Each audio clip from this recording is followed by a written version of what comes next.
এবার শুনানির নোটিশ দেওয়া হলো হাসনাবাদ পঞ্চায়েত সমিতির সভাপতি আমিরুল ইসলামের পরিবারকে। হিঙ্গলগঞ্জ বিধানসভার ৪৪ নম্বর বুথের আমিরুল ইসলাম ও তার পরিবারের ঘটনা।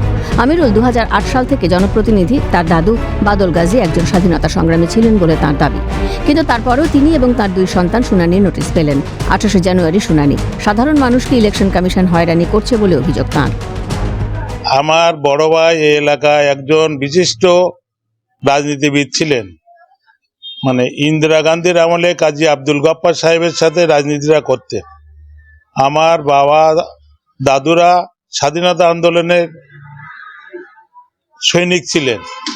আমি ২০০৮ সাল থেকে জনপ্রতিনিধি, বর্তমান হাসনাবাদ পঞ্চায়েত সমিতির সভাপতি।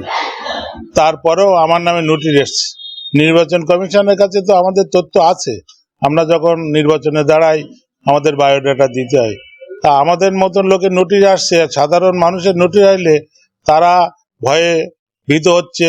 আমরা আমাদের কাগজ দেখাবো, কোনো সন্দেহ নেই, কিন্তু এইগুলো তো নির্বাচন কমিশন বা সেন্ট্রাল গভর্নমেন্ট, বিজেপি সরকার মানুষকে আতঙ্কের মধ্যে, বিপদের মধ্যে ফেলেছে। মানুষের একটা ত্রাস এসে যাচ্ছে। প্রসঙ্গত এসআইআর শুনানিতে প্রবীণ নাগরিকদের তলব নিয়ে রাজ্য জুড়ে হেনস্থার অভিযোগ।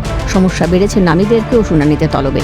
এবার এক স্বাধীনতা সংগ্রামীর পরিবারকেও তলব করা হলো। নজর থাকবে পরিবর্তিত পরিস্থিতির ওপর। শামীম মোল্লার রিপোর্ট, ক্যালকাটা নিউজ।